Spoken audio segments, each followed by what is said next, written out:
David Byrne likes the color gray. His sparsely furnished loft in New York's busy Soho district is mostly gray.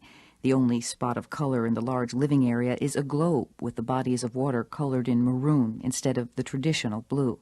When I visited there, Byrne was also dressed in gray.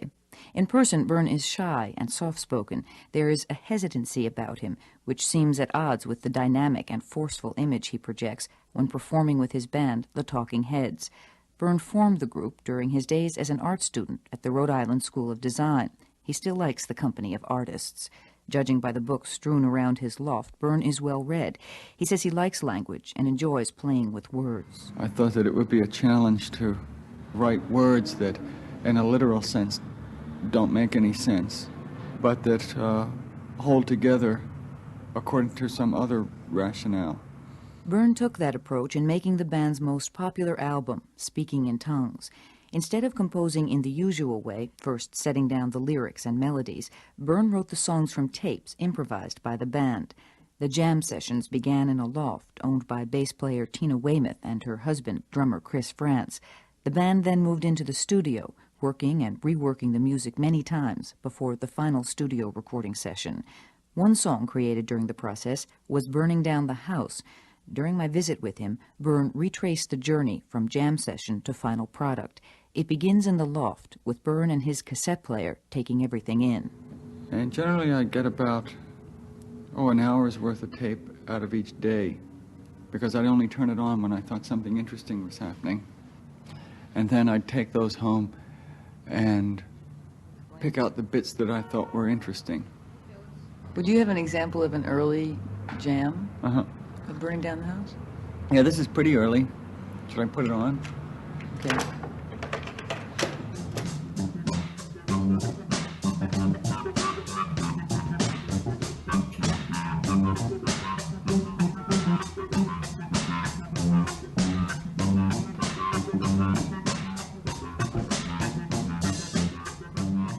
So is that what we're listening to? Is that the very first time that you came up with that? Well, that's very close to it. That's probably the result of me listening to a tape and then bringing it in and saying, hey, there's some little accidental thing happening here that I think we could improve on. And this is probably the result of that.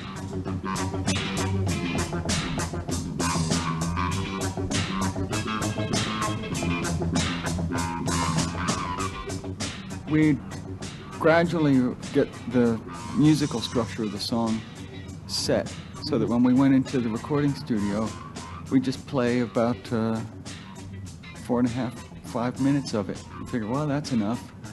That's long enough for a song. And we'd leave it at that. So I have a tape of a little bit of that. Okay. Play it. I believe. I think I do.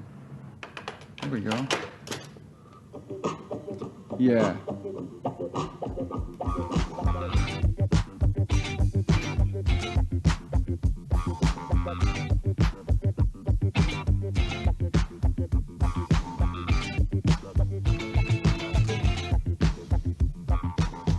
So what I would do with it then is sometimes in the studio and sometimes at home, I'd improvise singing to it.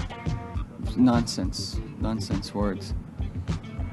I guess it's similar to scat singing, but it was much more structured. It was with an idea that once I got a structure of a melody and a kind of phrasing of nonsense syllables that sounded like a song, then I would say, okay, that's it. That's the way the song's going to go, and I'll just write words to fit that phrasing.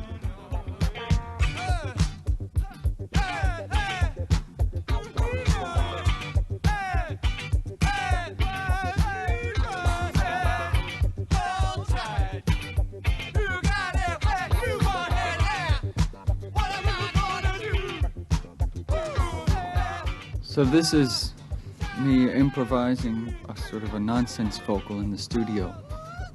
And what are you saying? What are you saying there? Well, on the finished one I say burning down the house, but on this one I'm saying, what am I going to do? Or what are you going to do? Or anything that fits.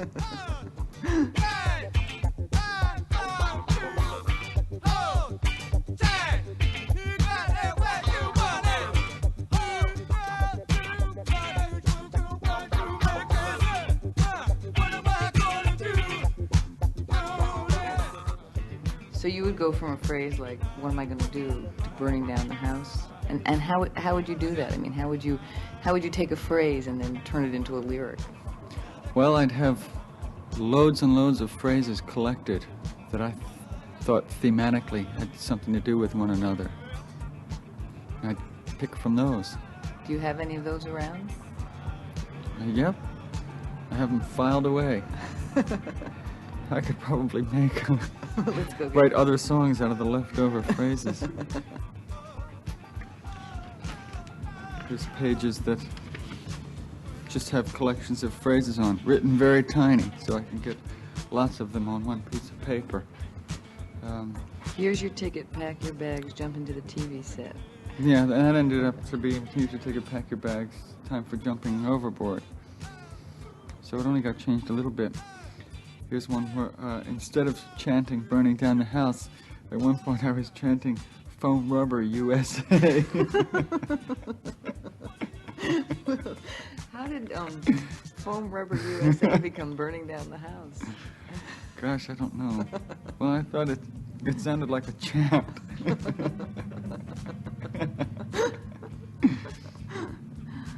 Here's a bunch of them. Excuse me. Out of the ordinary, I have another body. Pick it up by the handle. Feelings, not explanations. Strange but not a stranger. I used that one. You travel with a double. Hey, you might need a raincoat. Use that one too. I'm still under construction. I didn't use that one. They're nice phrases, though. They have an odd sort of, I guess it's sort of irrational kind of humor.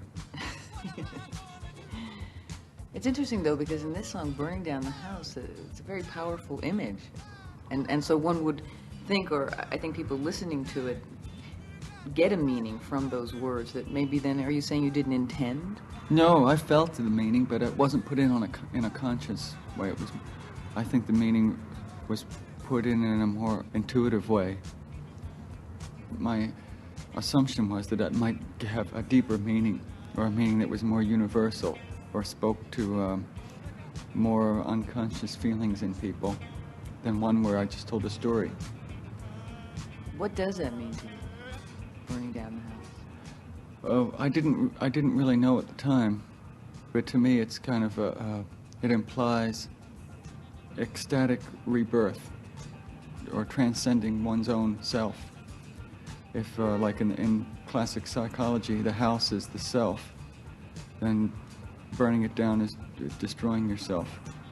And the assumption is that you get reborn like a phoenix from the ashes. See, it's all there. So we should hear the final version.